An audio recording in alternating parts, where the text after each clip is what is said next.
Terminal is about a very intriguing woman. A waitress with a very morbid fascination with death, and a terminally ill teacher walks into the cafe that she works and they strike up an unlikely friendship. To imminent death. To the 404. It's in that classic situation, the to be or not to be. Meanwhile, you see two assassins carrying out some sort of mission. The job's coming. I'm listening. They think they understand and knows what's going on, but the truth is they're being manipulated and toyed with by some rather malevolent, mentally unhinged individuals. And there's a quirky, eccentric janitor who seems to weave his way throughout all the storylines as well. So at some point, all these storylines collide and the characters reveal their true motives. Bang. And action. Let me show you chaps the quick way out, shall I? This has been my first producing and starring role. It's really intense, but it is so rewarding. And we've got such a good cast on this. They take such pride in their work and they deliver with passion and intensity. So for me, it's about kind of harnessing what they give me and making it serve the story. Just know that it's so good. So good. Thank you. Setting up to go again.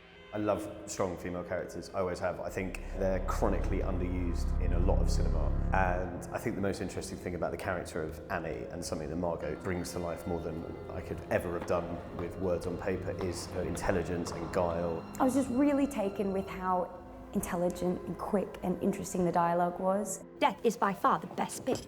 Of what? Of life. And she's a bit messed up psychologically, which makes it more interesting.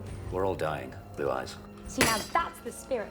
Working with Margot has been really, really good fun. She's a great sparring partner, and she's a great actress.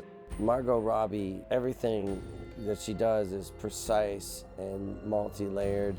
She works very hard at what she does, and she has a very clear idea about what stories mean to her, how she wants to challenge herself as an actor, and that's really cool to be around. So, what's wrong with you? Simon's a true professional. He's so good. He's hilarious, and there's moments in this where he's genuinely terrifying. Both of you are annoying little twerps, and I have had enough! Enough, I tell you! We always thought there was an edge of black comedy to it, and you take someone like Simon Pegg, who is an insanely talented actor and a wonderful guy, and then you knit in his amazing brand of comedy, and he makes his characters real and vicious and funny, and he did that so well. What I love, Simon is playing a very subdued role that has a lot of depth and a lot of sadness. When I read the script, and it was a really great read. It felt very theatrical and dynamic and dark and a bit sick, and I like that. And it just felt like it was full of lovely dialogue, and I felt like I hadn't really done that for a while. So it just ticked a lot of boxes for me. End of the line cafe, situated on the station concourse, open 24 hours a day. You're peculiar. And then, of course, working with someone like Mike is just mind-boggling. Someone who's got an amazing physicality and an amazing ability to create character from the ground up. The thing that really made me interested in being in this film is all the twists and turns. And I think it's a great dream. I think you really enjoy being in the world. You're drawn in to sort of figure out what's real and what's fantasy.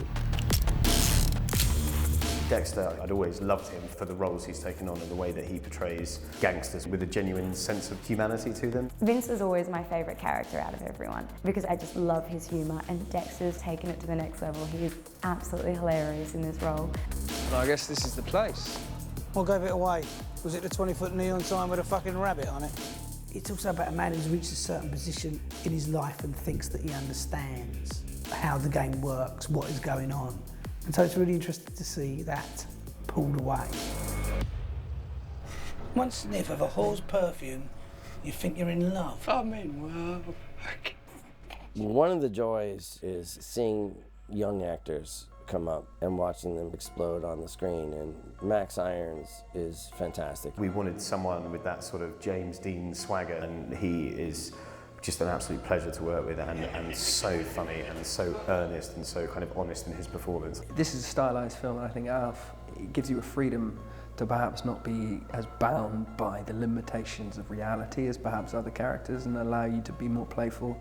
Could I have one of your lovely looking sticky buns, please? For me, the calibre of actors that we've been so lucky to get, they come with unique and brilliant ideas, they come with confidence and they come with dynamism, and it's an amazing thing to be a part of.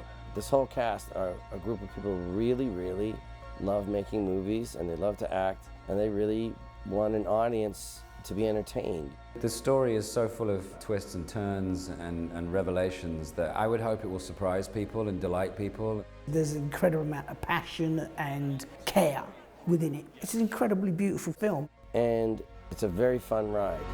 It's a really different sort of film. I've never seen anything like Terminal. There it is though. There it is, in black and white.